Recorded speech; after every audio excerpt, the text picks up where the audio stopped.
is perhaps the biggest media monopoly on the planet, News Corp. And at its helm, the man who uses his power of the press to influence elections, to sway politicians, to persuade the populace to his conservative causes, and probably most of all, to further his own business interests within the rules or without any rules. Our third story in the countdown, Rupert Murdoch. In protest of his $5 billion bid for their mother company, Dow Jones, and in protest of their lack of a contract as well, many Wall Street Journal reporters blew off work this morning. The union president, Steve Yout, saying the boycott is, quote, about preserving what is special about Dow Jones, and that does not include an unnecessary sale to News Corp. The paper's owners, the Bancroft family, do not appear to agree. They are reportedly close to sealing a deal with Rupert Murdoch that would include measures to allow the paper to maintain a measure of editorial independence. One must assume the Bancrofts either do not know about his MO or they are somehow hoping it has changed overnight.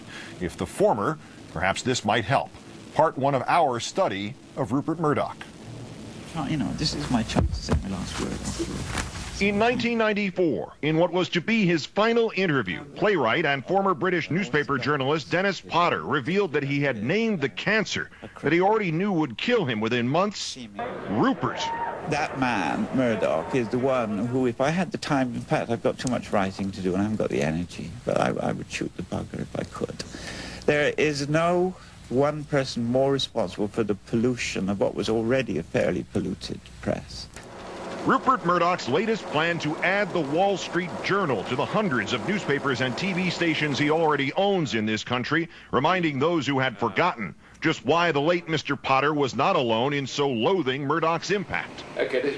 There had been word that the parent company of this network, GE, might also be interested in acquiring the Wall Street Journal, but Rupert Murdoch had already made his $5 billion bid. Caution.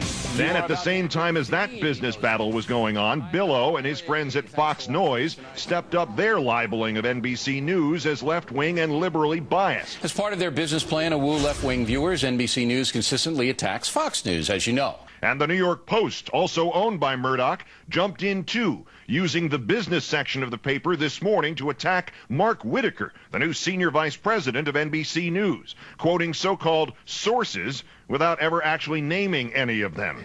Of course, it could just be coincidence that the network we work for is slandered, just as the company that owns us went up against Rupert Murdoch.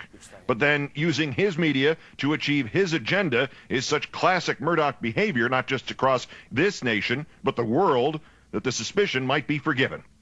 One had only to read the extensive investigation by the New York Times newspaper this week to remember just how he operates. Take his dealings in Great Britain. The Times of London. Upon acquiring the venerable Times of London, much as he is currently promising the Bancroft family regarding the Wall Street Journal, Murdoch had promised not to meddle with the editorial tone of the paper. There will be no fundamental change in the characteristics. But in no time at all, according to former editors, Murdoch started meddling. According to the New York Times, quote, Harry Evans, who was editor at the time of Mr. Murdoch's acquisition and was forced out soon after, describes Mr. Murdoch's ordering the publication of a cartoon that Times editors had deemed tasteless, and his complaining that too many stories had a left-wing bent. Another former editor said Mr. Murdoch once pointed to the byline of a correspondent and asserted, that man's a commie. He then fired 5,000 employees, shifted his newspaper operation to East London in secret, and refused to recognize the unions. That was in the 1980s. By the 1990s, as it became obvious that a Labour government was coming to power, Murdoch started wooing that party to protect his newspapers and cable TV stations in Britain. He endorsed Tony Blair, meeting with him so often that one of Blair's spokesmen described Murdoch to the New York Times as effectively a member of Blair's cabinet. And the courtship was so successful that, against the wishes of many in the Labour Party, Mr. Blair dropped any talk of limits on media ownership.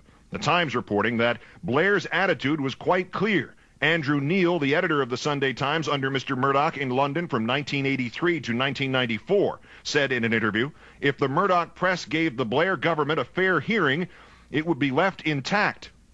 He has tried the same technique in China in his bid to crack the tightly controlled communications market there. The New York Times also reports Murdoch has dined with former President Jiang Zemin in the Zhongnanhai leadership compound in Beijing and repeatedly met other members of the ruling Politburo in Beijing, New York, and London.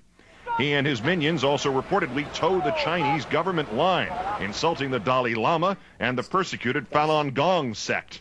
And so much for freedom of the press.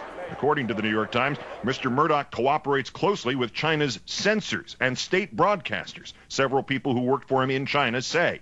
And as we reported here last night, that extends to the internet as well. News Corp agreeing to open a MySpace.com for China that censors users as per Chinese law.